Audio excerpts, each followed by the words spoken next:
Les images que vous allez voir dans cette vidéo proviennent des caméras de surveillance du Cape Grace Hotel et du centre commercial de Strand, près de Camps Bay, en Afrique du Sud. Nous sommes le 13 novembre 2010, il est 19h58. Dans le hall de l'hôtel, on distingue un jeune couple en tenue de soirée. Annie, ingénieure suédoise de 28 ans, et son mari, Shrien, un riche entrepreneur britannique. On les voit sourire, demander à un employé de les prendre en photo, ils descendent les marches, sortent de l'hôtel, prennent un taxi et quelques minutes plus tard, une autre caméra filme leur arrivée au restaurant. Shrien marche les mains dans les poches, Annie suit avec son châle noir sur les épaules. Ils entrent dans le resto, s'installent, on les voit parler, rire, puis ressortir. Vers 22h30, ils reprennent place dans le même taxi. Ce sont là les dernières images avant un drame inimaginable, puisqu'Annie sera retrouvée morte dans la voiture du taxi le lendemain au petit matin, une balle dans la nuque. Que s'est-il passé ? Comment une simple soirée en amoureux pendant une lune de miel en plus de ça s'est-elle transformée en un cauchemar absolu ? Qui a tué Annie ? Est-ce que tout le monde dit la vérité dans cette affaire ? Ce que vous allez entendre aujourd'hui, c'est l'histoire d'un piège qui se referme, capté presque pas à pas par les caméras de la ville, et d'un drame qui va bouleverser une famille et un pays tout entier.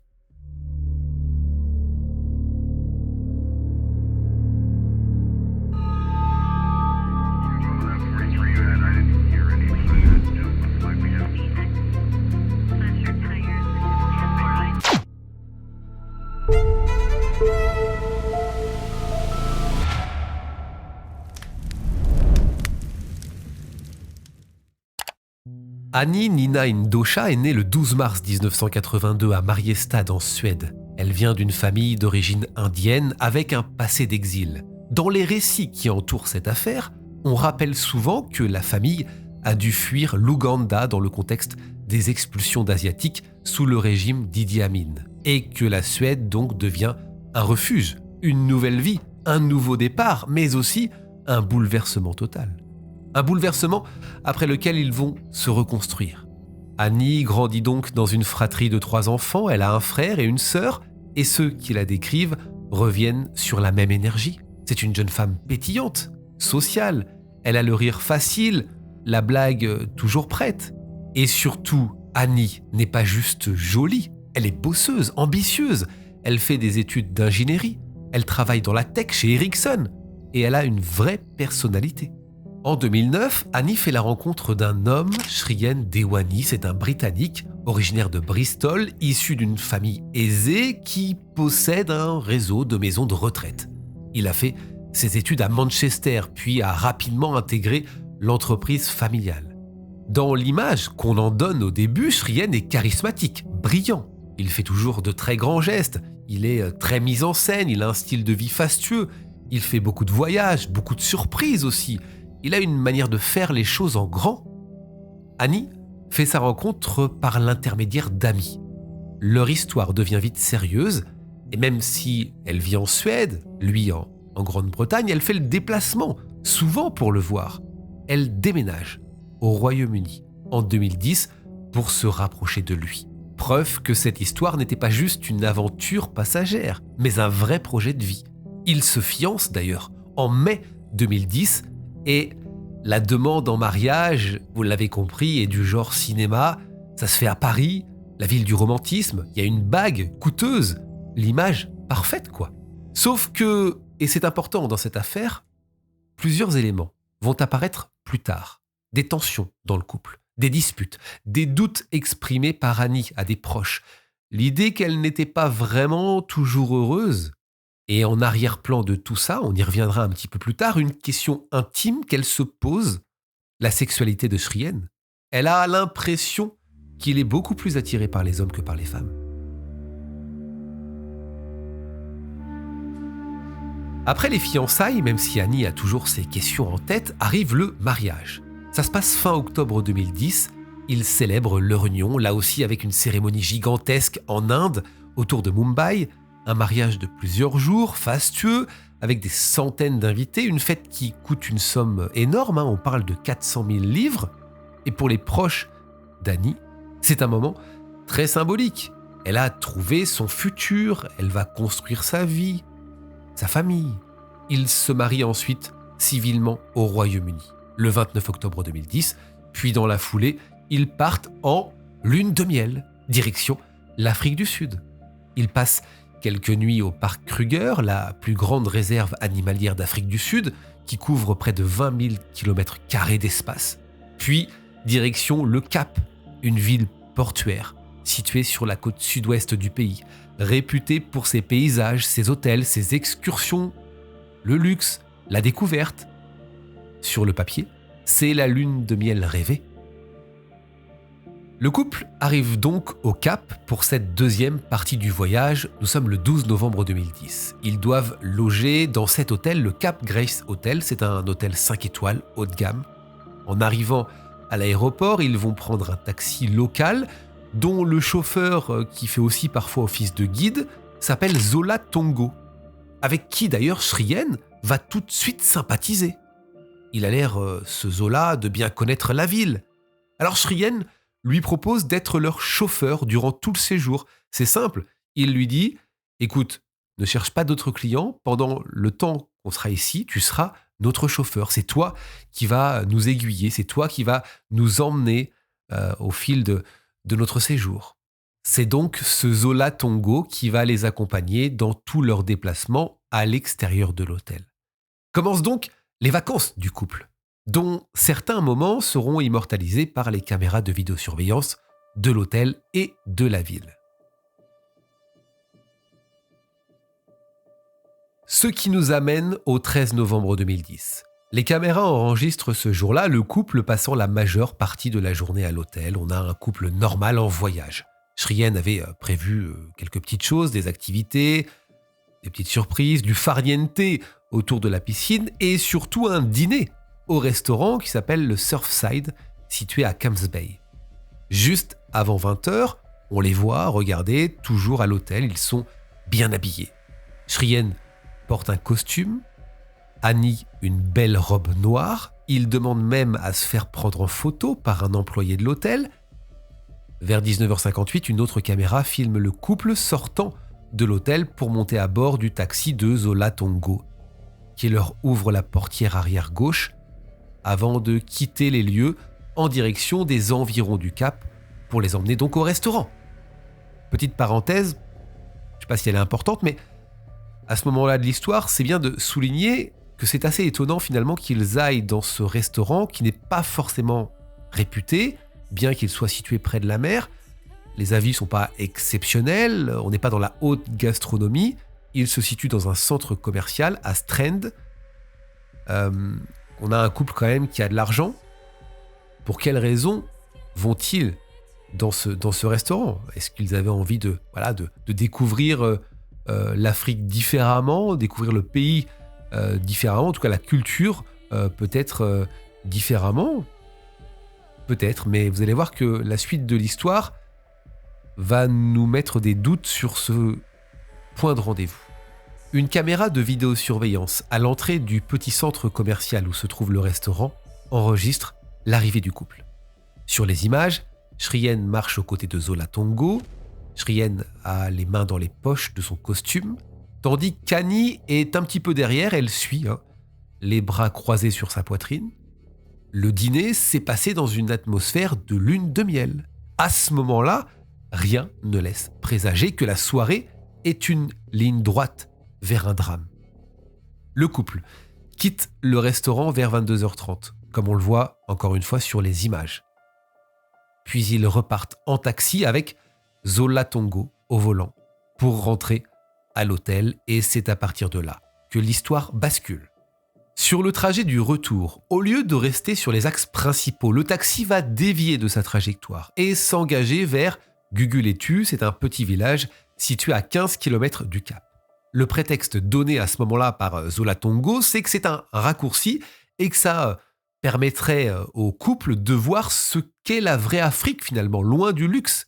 C'est en tout cas ce qu'il leur dit à ce moment-là. Sauf qu'à un moment donné, lors d'un ralentissement sur la route, 2 hommes armés font irruption et interceptent le véhicule.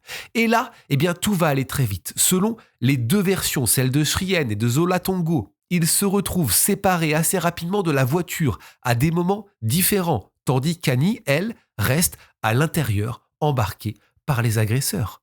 Shrien racontera aux enquêteurs une scène de panique, décrit dans une langue qu'il ne comprend pas, une arme, un pistolet, des ordres qui lui sont donnés, le fait qu'on lui demande de baisser la tête en mimant le geste, de s'allonger, l'impression que le contrôle de la voiture change de main, qu'un autre homme se retrouve au volant. Il raconte aussi qu'à un moment donné, on le force à sortir de la voiture, qu'il tente d'emmener Annie avec lui, mais qu'on lui répond qu'elle sera déposée plus tard à un commissariat.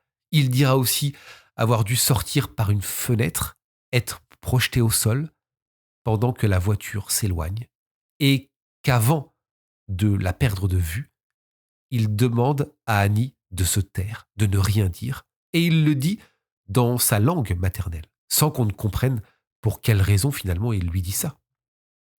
Vous voyez la scène. Annie se retrouve donc seule avec les deux agresseurs. Shrien va parvenir à contacter la police pour leur raconter tout ça. À cet instant, il y a urgence. Faut retrouver la voiture, retrouver Annie, vivante. Mais l'espoir ne dure pas. Parce que le lendemain matin, la voiture grise est retrouvée abandonnée à Khayelitsha. Et à l'arrière, c'est une vision d'horreur. Annie est morte. Sur la banquette, tuée d'une balle dans la nuque, on constate des objets de valeur qui manquent, son téléphone, sa montre, ses bijoux comme son bracelet en or et diamants, son sac. L'idée d'un braquage devient immédiatement le récit cohérent. Un crime opportuniste, une attaque qui dégénère. Mais très vite, l'autopsie et certains détails ajoutent une dimension plus sombre.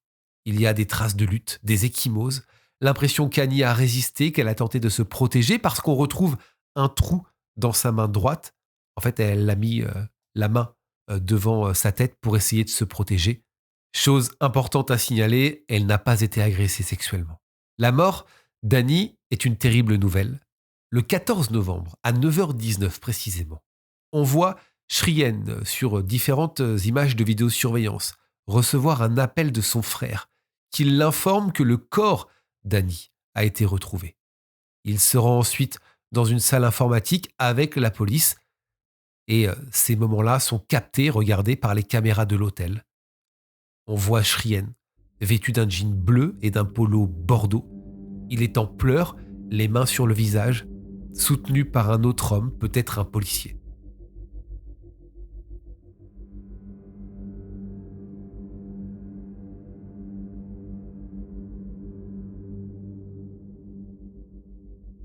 L'affaire explose médiatiquement, il y a plusieurs raisons à ça. Déjà la violence du crime, évidemment.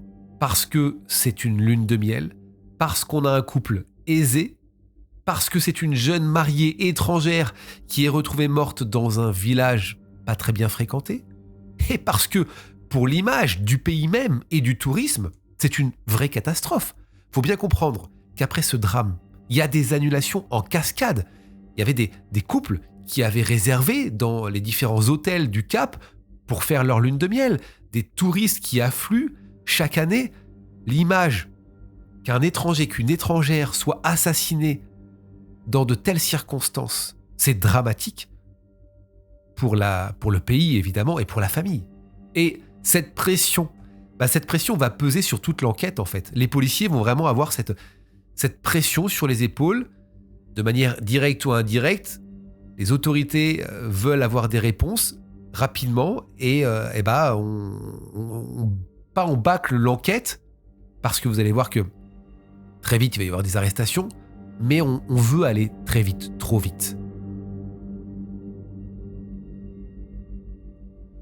Il y a un élément qui va permettre à l'enquête d'avancer rapidement justement, qui sera retrouvé à l'intérieur du taxi, une empreinte palmaire dans l'habitacle. Cette empreinte est comparée, comme on pourrait le faire en France ou au Canada, au fichier national des empreintes de la police. Un nom va apparaître, un certain Mzui Wamadoda Kwabe. Ce Kwabe a déjà quelques délits à son actif, mais rien de criminel. Il est interpellé le 18 novembre et explique que effectivement ce serait un vol qui a mal tourné. Dans ses premières confessions, l'idée est la suivante. Il voulait dépouiller, mais pas tuer. Le problème, c'est que Annie s'est débattue, la situation a dégénéré et le coup est parti. Sauf que cette version ne tient pas très longtemps. Kwabé craque.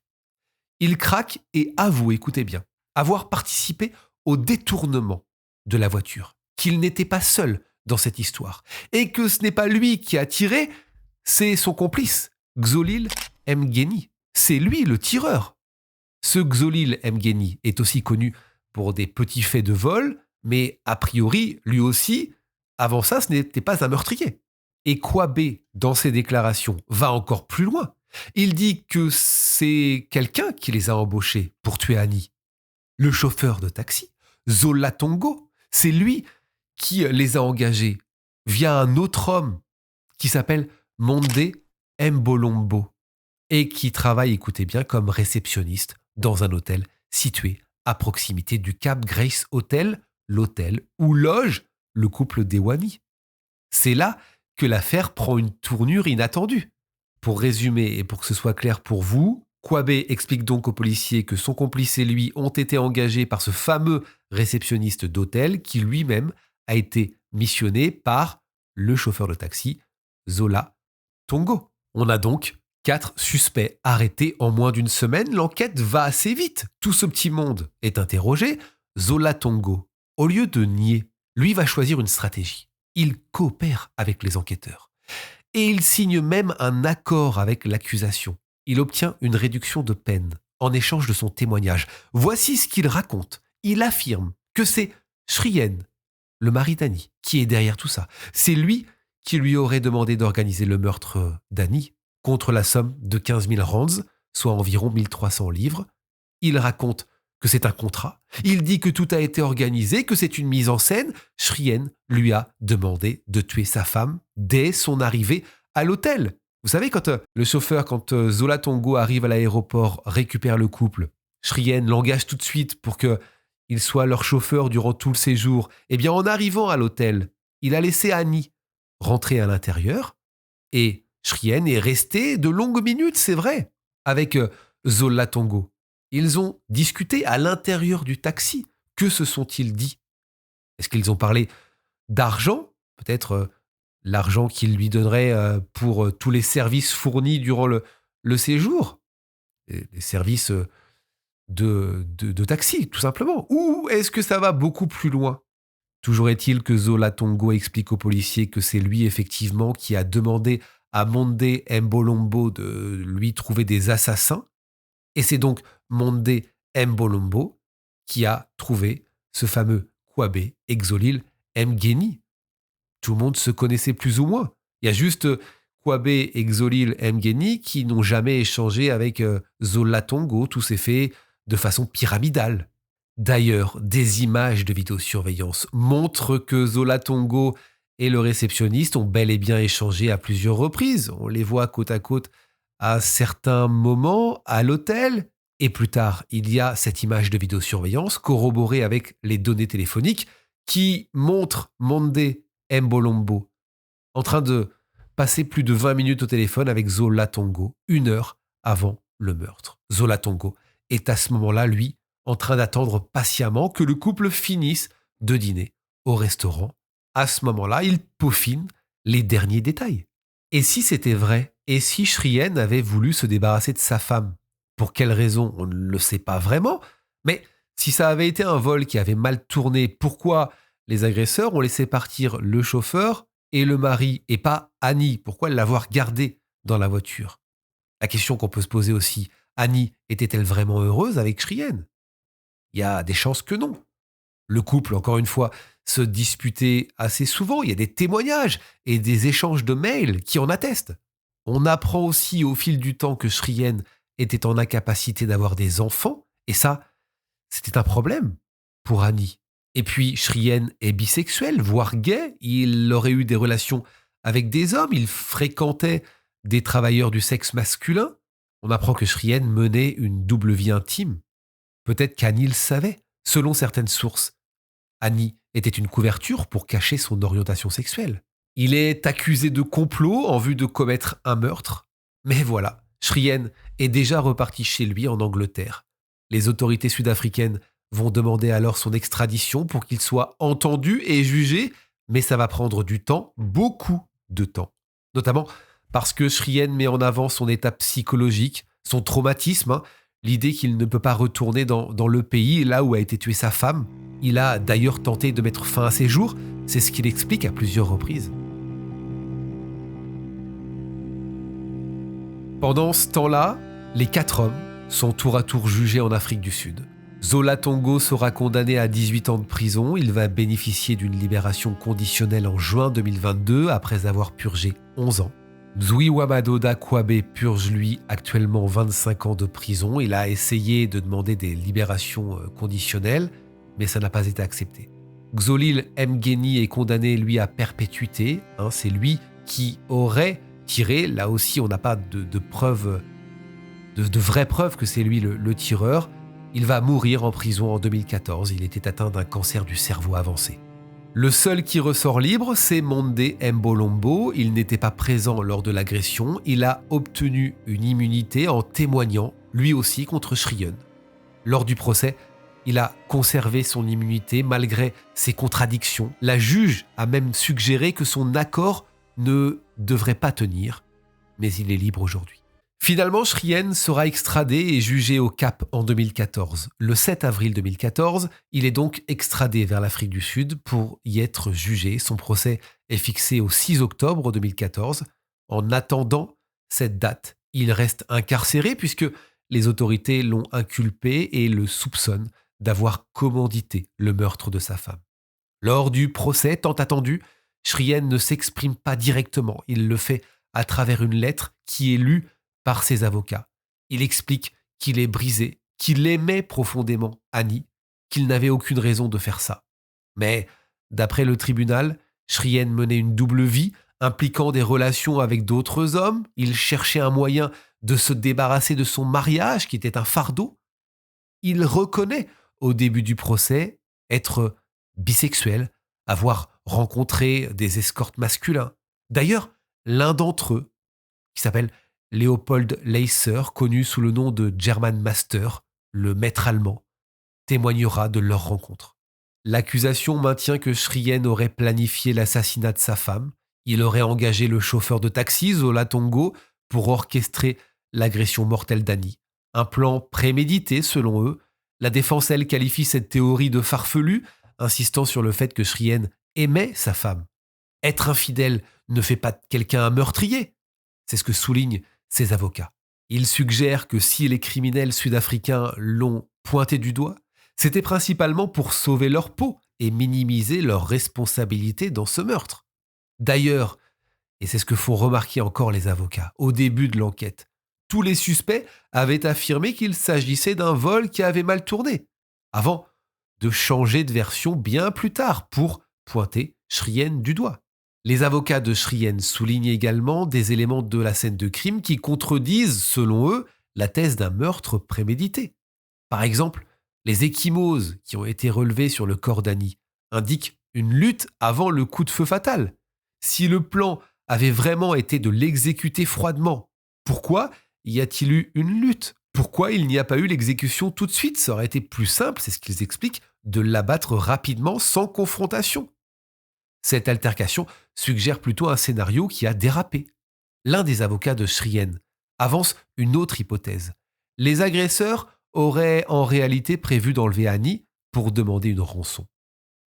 Pourquoi se serait-il contenté d'un sac à main contenant un bracelet, une montre et un téléphone, alors qu'ils pouvaient potentiellement réclamer des milliers de livres sterling en échange de la libération d'Annie ?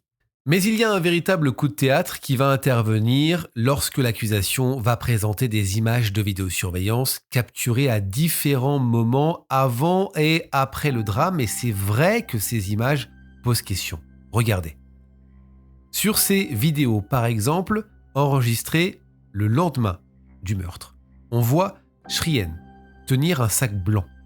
Il semble errer pendant plusieurs minutes dans l'hôtel, comme s'il attendait quelqu'un.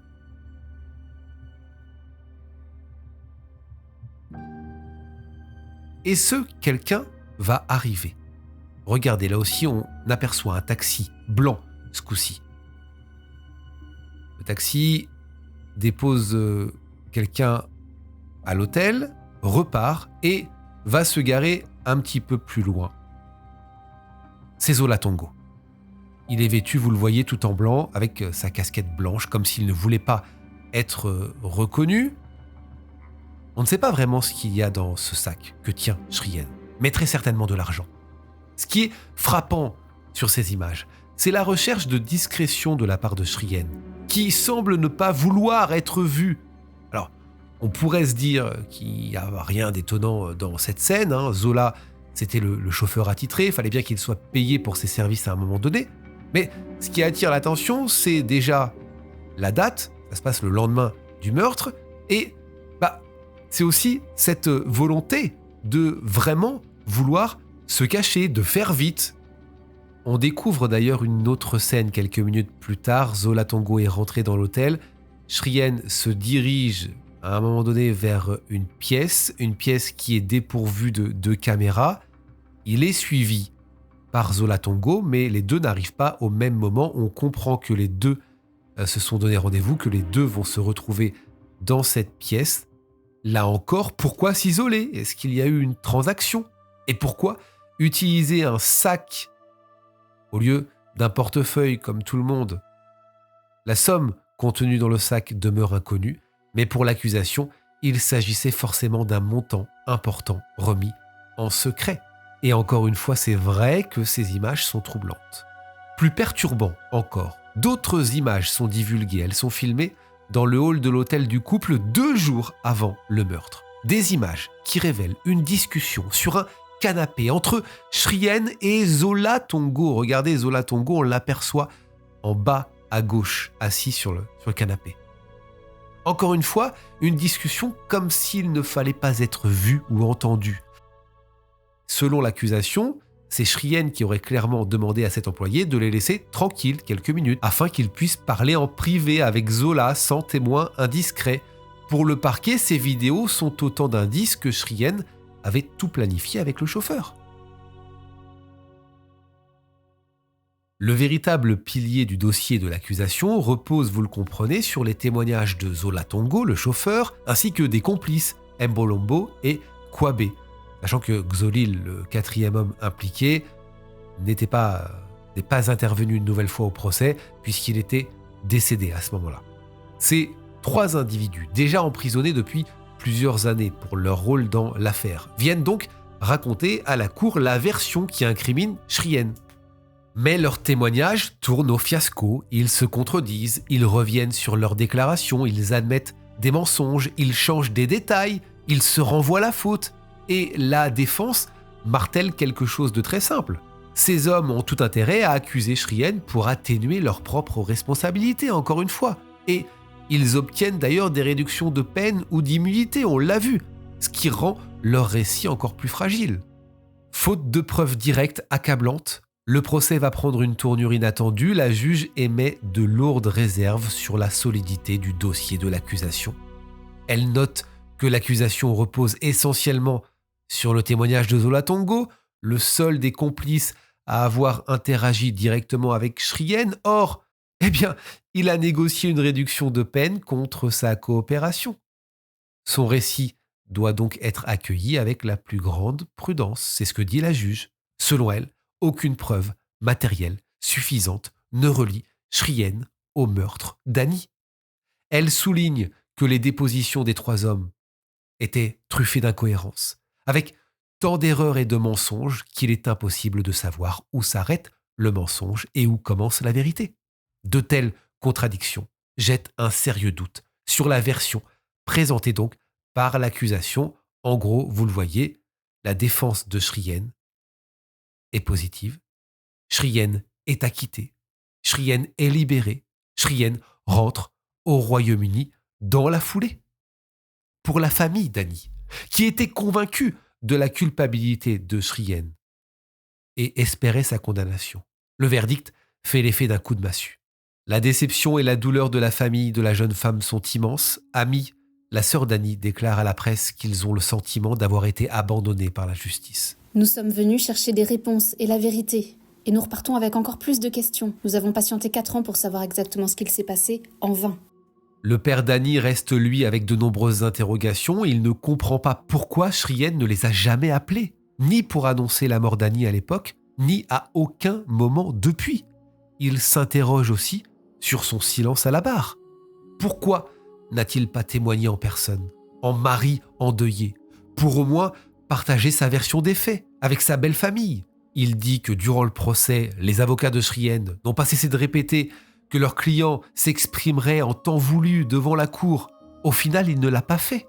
Il s'est retranché derrière une lettre, ce que le père vit comme une fuite. D'ailleurs, le père d'Annie publiera en 2014 un livre intitulé Annie Dewani, le discours d'un père. Dans cet ouvrage, il dresse un portrait vibrant de sa fille, pleine de vie et de joie. Il exprime sa conviction que Shrien est coupable malgré son acquittement. La famille a vécu cet acquittement comme une profonde injustice. Triste ironie du sort, Vinod, donc le père d'Annie, sera victime d'un grave accident le 11 mars 2015. Alors qu'il réparait un ascenseur, il perdra un bras. Le procès a aussi fait une victime collatérale, Léopold Leiser, souvenez-vous, le maître allemand, l'escort boy que fréquentait Shrien. Il a trouvé la mort 2 ans après le procès. Il a été retrouvé mort à son domicile de Birmingham, en Angleterre. Il a mis fin à ses jours. De son côté, Shrien Dewani, après son acquittement, est retourné à Bristol. En 2024, il y a des articles qui révèlent qu'il dirige Evolve Care Group, c'est une chaîne de maisons de retraite. Il est actif sur LinkedIn. En 2018, il aurait entamé une relation avec un photographe brésilien, Gledison Lopez Martins. Il n'a pas refait sa vie avec une femme. Il continue aujourd'hui de clamer son innocence. Annie Dewani n'a pas été inhumée au sens traditionnel du terme. Après son rapatriement au Royaume-Uni, sa famille a respecté les rites hindous en faisant incinérer son corps. En mai 2011, environ 6 mois après sa mort, ses proches ont emporté ses cendres en Suède. Ils ont organisé une petite cérémonie familiale sur les berges du lac Vänern, près de Mariestad, la ville où Annie est née et a grandi. Selon son oncle, une vingtaine de personnes, dont ses parents Vinod et Nilam, ont pris un bateau pour disperser ses cendres, là où elle aimait nager, faire du vélo, marcher et jouer les jours de soleil. La famille a confié que ce geste était un soulagement, son corps est enfin là où il doit être, même si elle ne sera vraiment en paix que lorsque toutes les zones d'ombre autour de son décès auront été éclaircies. L'affaire Annie Dewani reste l'un des cas de true crime les plus controversés des années 2010. Malgré l'acquittement de Shrien Dewani, de nombreuses questions demeurent et certainement que ces questions vous vous les posez. Pourquoi le chauffeur a-t-il dévié vers un quartier réputé dangereux? Qui a véritablement ordonné le meurtre? Les témoignages des complices ont été entachés de mensonges et de motivations personnelles, rendant la recherche de cette vérité difficile. Pour la famille d'Annie, le chagrin reste toujours présent. Dans un documentaire qui a été publié en 2025, Amy Demborg, qui est la sœur d'Annie, se pose encore des questions. Que s'est-il passé? Qui est responsable? Pourquoi? Les nouvelles enquêtes, les documentaires et les vidéos YouTube comme celle-ci continuent d'alimenter le débat. Mais pour l'instant, l'affaire demeure en un mystère mêlant amour, trahison et meurtre.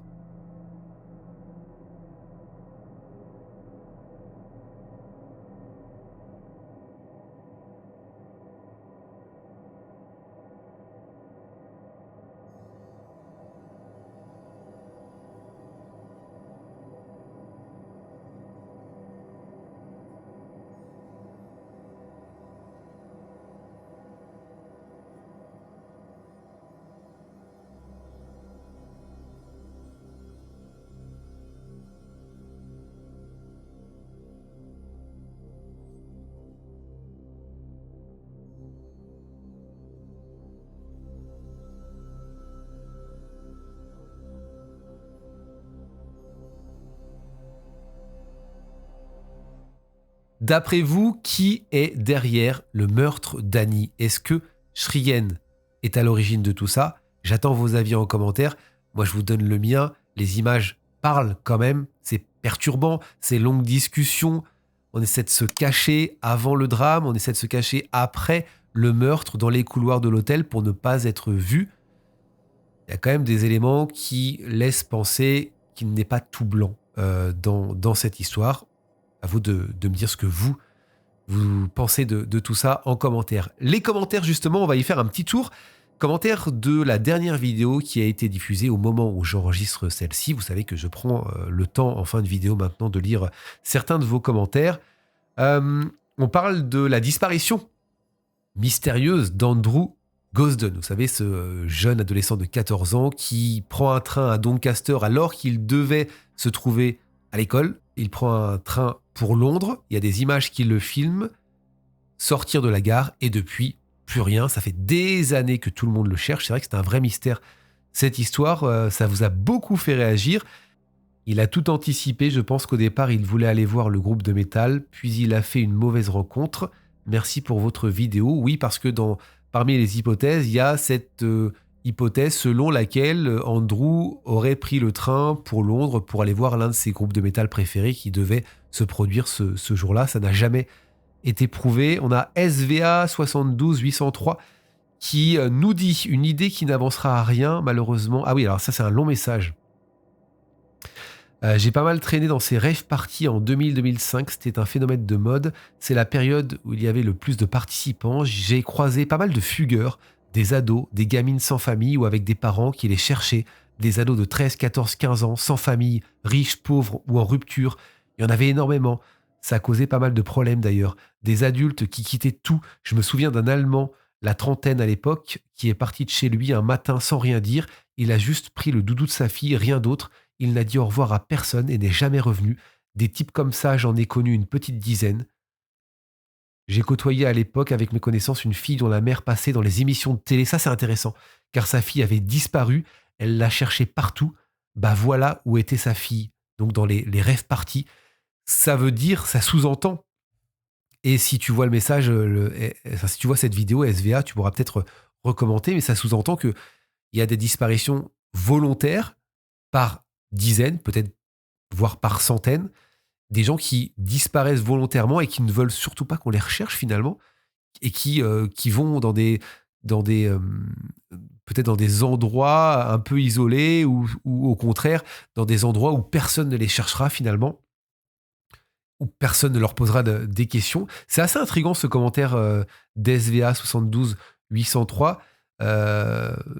Ça sous-entend ça, qu'il y a des gens qui rentrent, des ados qui font des ruptures avec leur famille et qui veulent tout simplement construire leur vie autrement et peut-être tout simplement être hors de la société aussi. C'est peut-être ça. Il y a des gens qui ne veulent pas rentrer dans le moule de la société et ça peut se comprendre, qui se disent moi je ne veux pas avoir de compte bancaire, je veux pas avoir de responsabilité, je veux pas avoir de maison, je veux pas créer de famille, je veux vivre hors de la société, hors de ce qu'on nous propose, hors de ce schéma qui convient à beaucoup de monde, mais qui ne convient pas à d'autres personnes. Et certaines personnes veulent tout simplement vivre hors de ce schéma sociétal, entre guillemets. Je sais pas si vous comprenez ce que je veux dire. Et ça peut se comprendre et ça peut aussi se respecter. Mais il y a des familles qui malheureusement sont peinées de tout ça, des disparitions et qui recherchent leurs enfants pendant des années. Si ce n'est pas une mort, si ce n'est pas un accident, si ce n'est pas un meurtre, si c'est une disparition volontaire, je trouve ça quand même malheureux de ne pas au moins donner un signe de vie et de dire « je vais bien, je suis vivant, ne me cherche plus, je préfère vivre autrement ». Voilà. Bon, en tout cas, merci pour vos commentaires. J'attends vos commentaires sous cette vidéo. On se retrouve la semaine prochaine pour une autre histoire.